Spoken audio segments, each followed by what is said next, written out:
ब्राह्मण की ताकत उसकी विद्या में है, एक राजा की ताकत उसकी सेना में है, एक वैश्य की ताकत उसके धन में है और एक शूद्र की ताकत उसकी सेवा के दृष्टिकोण में है।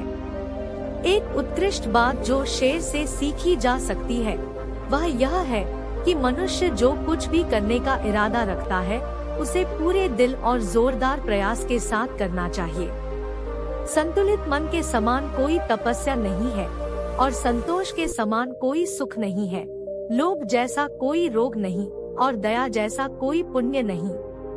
अपमानित होकर इस जीवन को सुरक्षित रखने से तो मर जाना ही अच्छा है। प्राणों की हानि क्षण भर का दुख देती है, परंतु अपमान जीवन में प्रतिदिन दुख लाता है। ज्ञान को व्यवहार में लाए बिना खो जाता है। अज्ञानता के कारण मनुष्य खो जाता है। एक सेनापति के बिना एक सेना खो जाती है और एक स्त्री पति के बिना खो जाती है। जिसका ज्ञान किताबों तक ही सीमित है और जिसका धन दूसरों के कब्जे में है, वह जरूरत पड़ने पर न तो ज्ञान का उपयोग कर सकता है और न ही धन का। कई बुरी आदत अतिभोग के माध्यम से विकसित की जाती है और बहुत से एक अच्छी सजा से। इसलिए अपने बेटे के साथ साथ अपने शिष्य को भी मारो, उन्हें कभी शामिल न करें। जो बीत गया उसके लिए हमें परेशान नहीं होना चाहिए, नहीं हमें भविष्य के बारे में चिंतित होना चाहिए। विवेकी पुरुष केवल वर्तमान क्षण से निपटते हैं। सांप के दांत में, मक्खी के मुंह में और बिच्छू के डंक में जहर होता है, परंतु दुष्ट मनुष्य इससे अतृप्त है।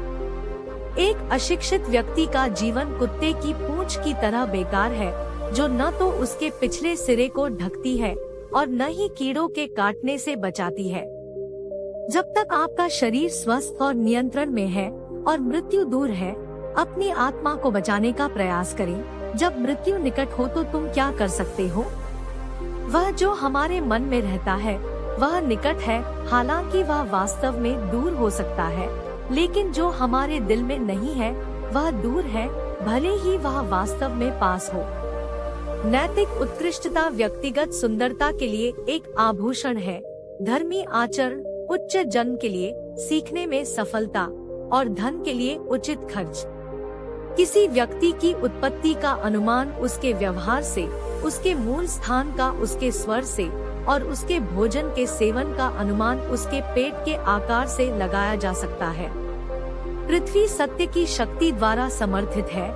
यह सत्य की शक्ति है जो सूर्य को चमकाती है और हवा चलती है। वास्तव में सभी चीजें सत्य पर टिकी हुई है।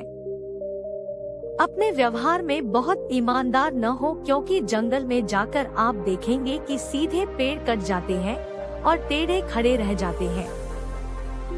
हमें सदैव वही बोलना चाहिए जो उस व्यक्ति को प्रसन्न करे जिससे हम कृपा की अपेक्षा रखते हैं। जैसे शिकारी जब हिरण को मारने की इच्छा करता है तो वह मधुर गीत गाता है।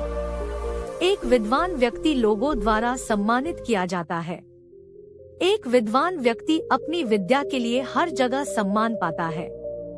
वास्तव में विद्या का सर्वत्र आदर होता है। जो मनुष्य सभी प्राणियों के लिए दया और करुणा रखता है वह निश्चित रूप से धार्मिक है। उसे अपनी धार्मिकता साबित करने के लिए किसी धार्मिक प्रतीक या चिन्ह की आवश्यकता नहीं है। जहाँ ये 5 व्यक्ति न हों, वहाँ एक भी दिन न रुके। एक धनी व्यक्ति, एक वैदिक विद्या में पारंगत ब्राह्मण, एक राजा, एक नदी और एक वैद्य। वो जो नाशवान के लिए जो अविनाशी है उसे त्याग देता है, जो अविनाशी है उसे खो देता है और निस्संदेह उसे खो देता है जो नाशवान भी है।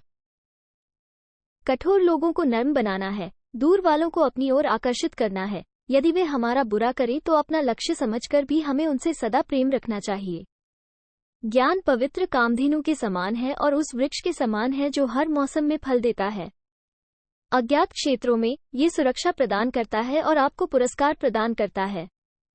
मनुष्य अकेला पैदा होता है और अकेला ही मरता है, और वह अपने कर्मों के अच्छे और बुरे परिणामों को अकेले ही भोगता है, और वह अकेला ही नरक या परमधाम जाता है।